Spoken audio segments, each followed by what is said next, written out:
ជាមួយនឹងល្បែងប្រជាប្រិយទាំងទស្សនីយភាពនាំជូនដោយភេសជ្ជៈ Idol ល្បែងប្រជាប្រិយសេងខួងចាប់ដើមតើមួយពីរបាក់បាក់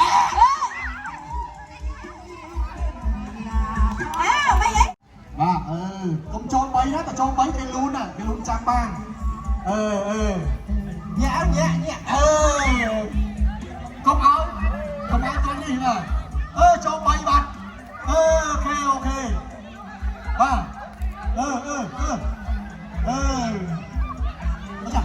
ចាអូខេចា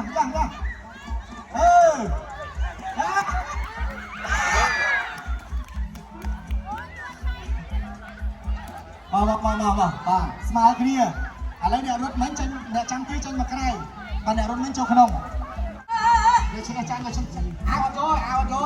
អោតយកសាច់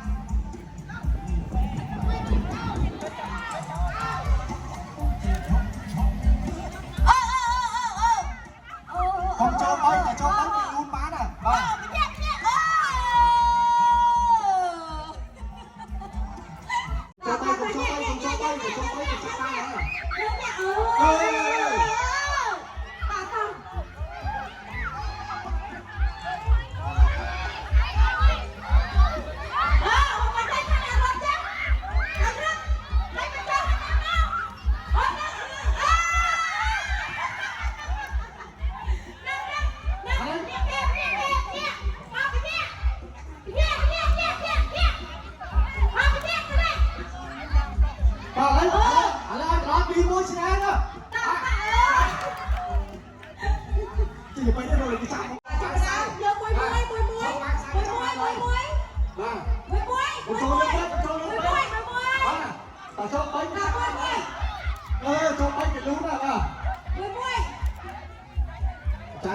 ចាញ់ហើយ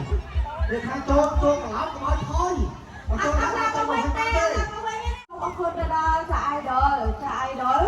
ចា Icon គេដល់ជាមួយនឹងភេសជ្ជៈ Idol ត្រៀម1 2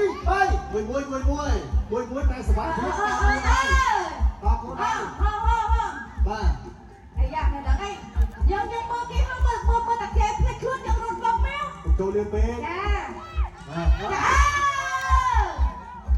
មិនត្រូវគេរត់ខ្សែកណ្ដាលដែរប៉ុណ្ណឹងបានខាងនេះចាប់បានចារឿងមកគេបាទមួយចានៅក្នុងថ្ងៃនេះផងដែរខ្ញុំសូមថ្លែងអំណរគុណដល់ច្រើនដល់ព្រះគ្រូជំនះស្មីដែលជាព្រះគ្រូចៅអធិការវត្តគូថ្មីដែលបានផ្ដល់ជាការដ៏ល្អសម្រាប់រៀបចំនៅក្នុងកម្មវិធីរបស់យើងនៅក្នុងឱកាសនេះផងដែរតោះចាប់ផ្ដើមលឿនអីខាងនេះគេដាក់ដៃខោចុះចាយ៉ាអីយ៉ាហើយយកទៅខាងហ្នឹងយើង